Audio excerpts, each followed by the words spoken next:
How's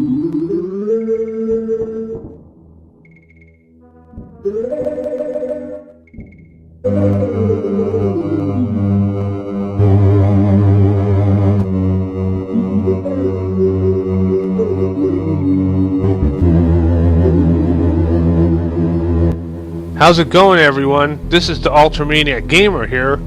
Today I want to do a quick talk about the Shadowrun video game series and the latest updates in the series, which I'm going to talk about last.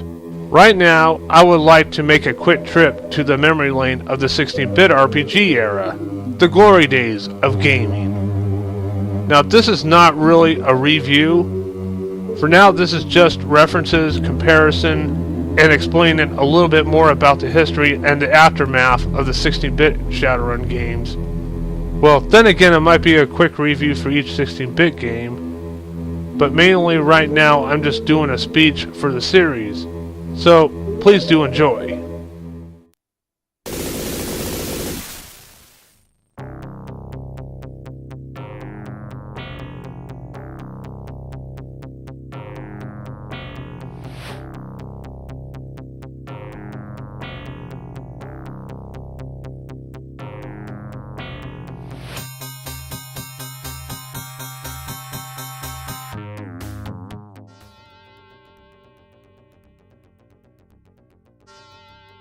Now, how I got into the Shadowrun series, well, the one on the Sega Genesis is the first one I got into, and I wasn't aware of the concept at the time, but it introduced me to a new level of gaming, such as RPGs and all that.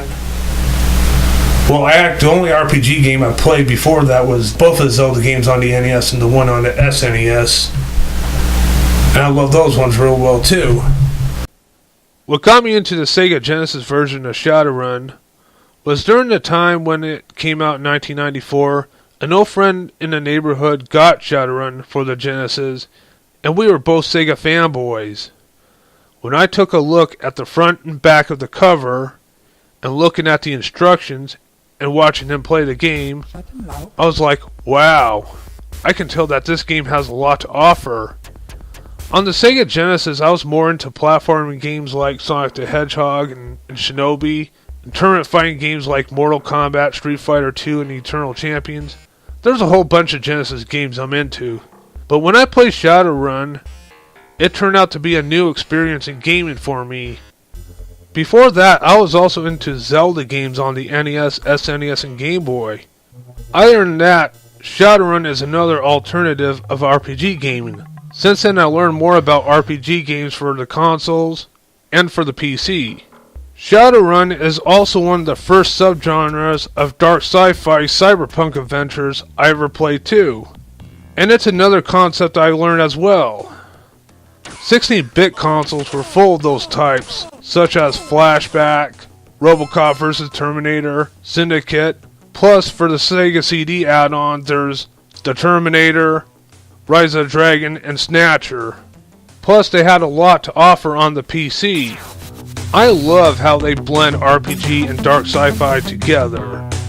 It was really unique at the time, when a fantasy world of different character races, karma upgrades, weapons, weapon upgrades, cyberware, hacking, magic, interacting with other characters, investigating, kill whoever gets in your way, or when you're on the job or for no reason.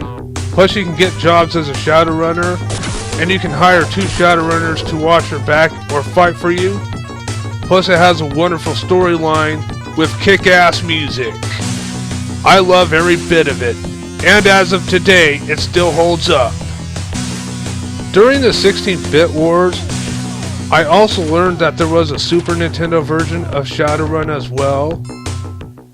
The Super NES version of Shadowrun was released 1 year earlier before the Sega Genesis one did. I didn't get a chance to play the Super Nintendo version until about 15 years later from after its release, on an emulator.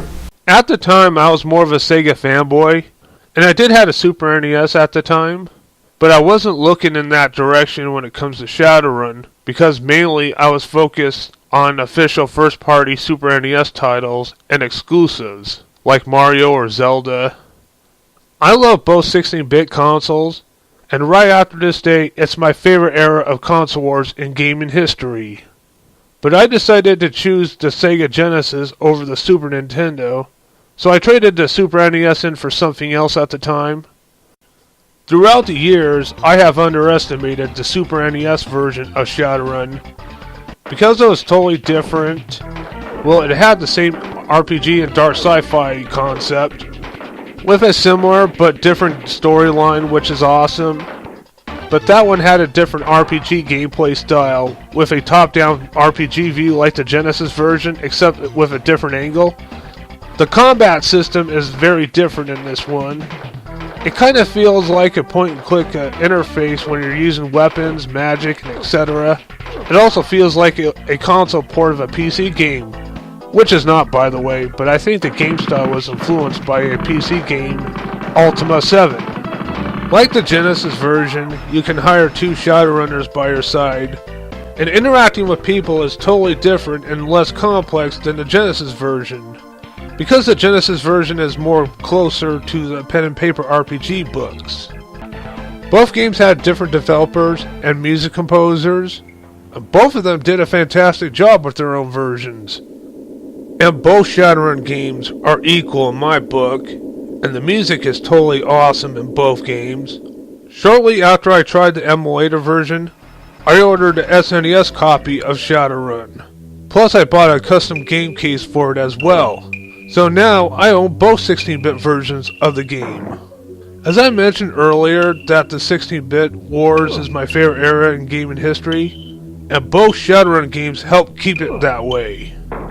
And not to forget to mention, they're both also my favorite RPG games on both consoles.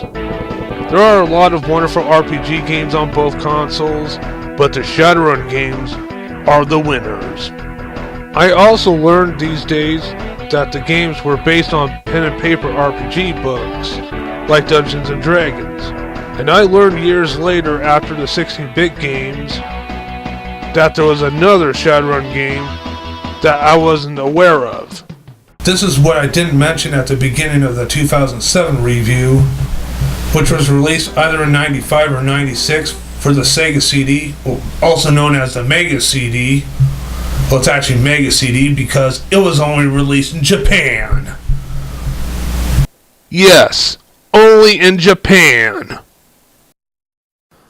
The one on the Mega CD is much different than both games on the 16-bit consoles. It had more of a cartoonish anime style, and it has the first-person interface like Snatcher. Unlike both 16-bit games where they were set in Washington, the Mega CD one was set in Japan. Snatcher, of course, was also set in Japan, and connected with Moscow.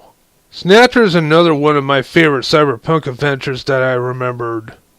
Snatcher was created by Hideo Kojima, who is also known for his creation of Policenauts and the Metal Gear series. Sega CD was the only console, and the only add-on, that got a US release of Snatcher.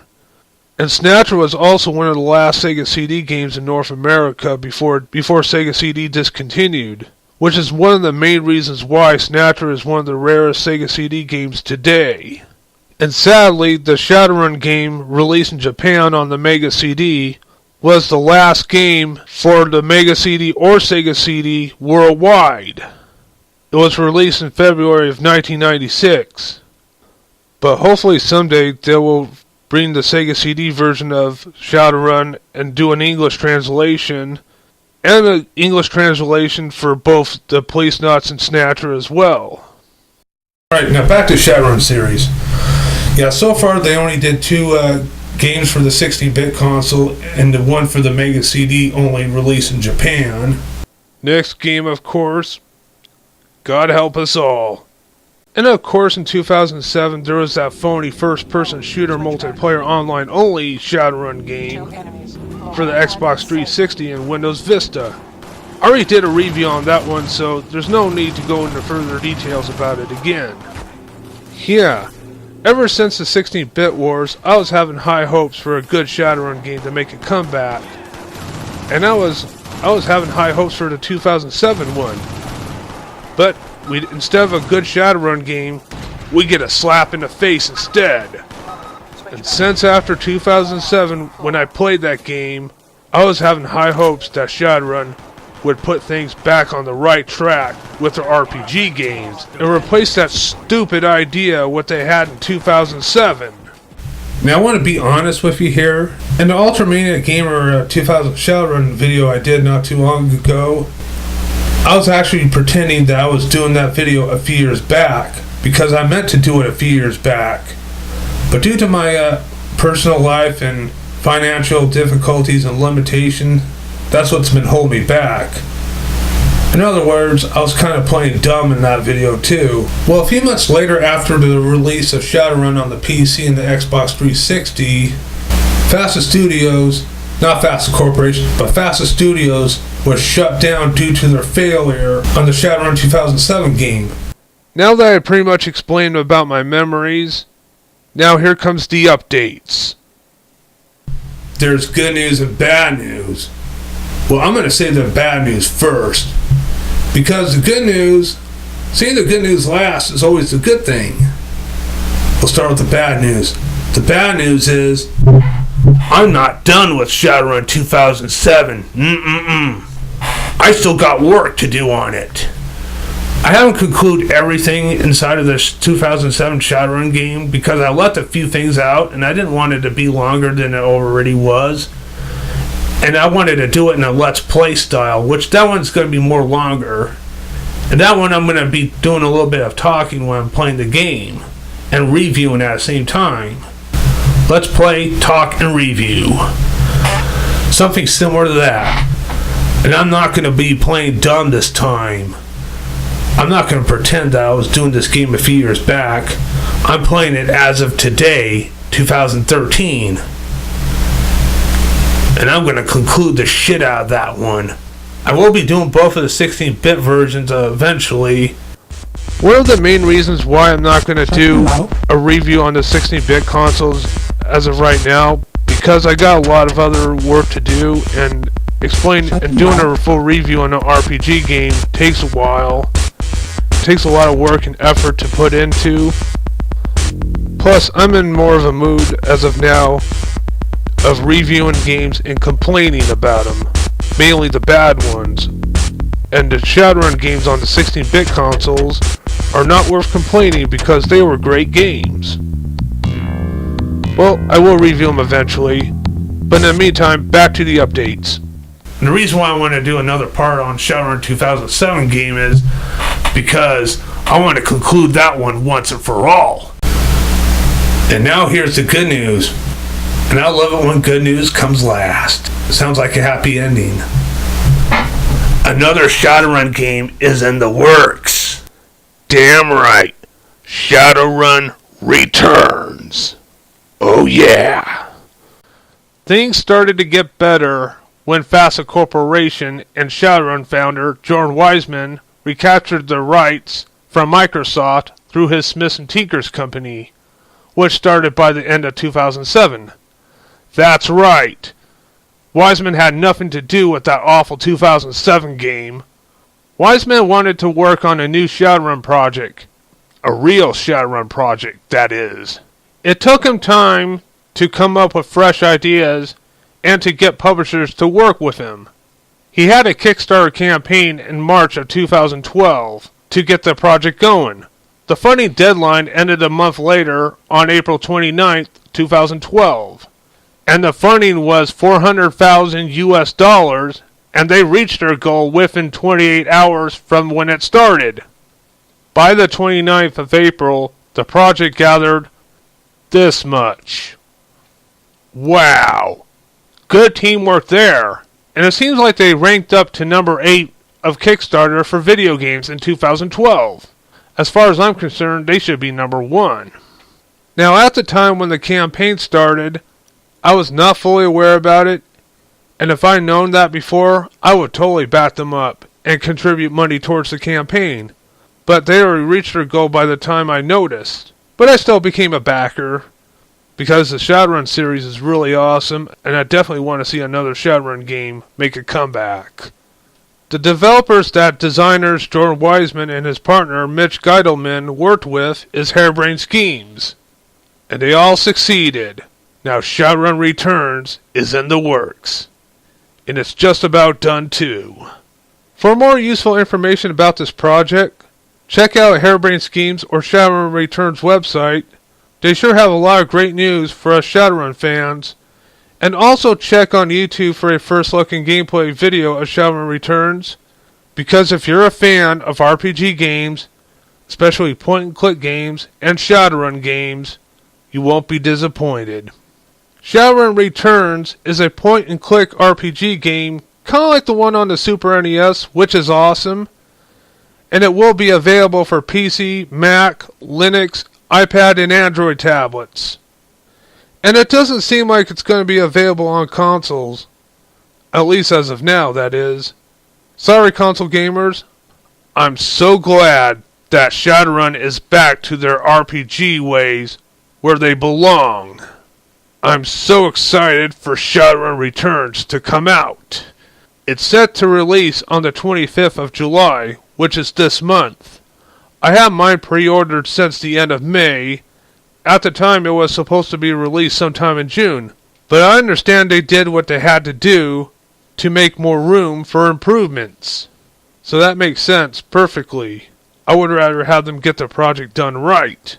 You can now pre-order Shadowrun Returns from Steam.com. Plus you save 10% from doing it that way. Now they come in two different editions. The basic edition has the game for the PC, Mac, and Linux. Plus they have the game editor for the PC and the Mac. The Deluxe Edition comes with everything that the basic has, plus a downloadable digital soundtrack and a downloadable PDF of Shadowrun Returns Anthology. The basic edition is $19.99 and the Deluxe Edition is $34.99. But the pre-orders such as myself get 10% off, and I pre-ordered the Deluxe Edition from Steam, because I want to get as much of Shadowrun as possible. I would like to say congratulations to Jordan Wiseman, Mitch Geidelman, Harebrained Schemes, and Kickstarter for putting this project on the map. And a special thanks to all the backers of Kickstarter to help make this project succeed. You're all awesome. And I can't wait for the release of Shadowrun Returns.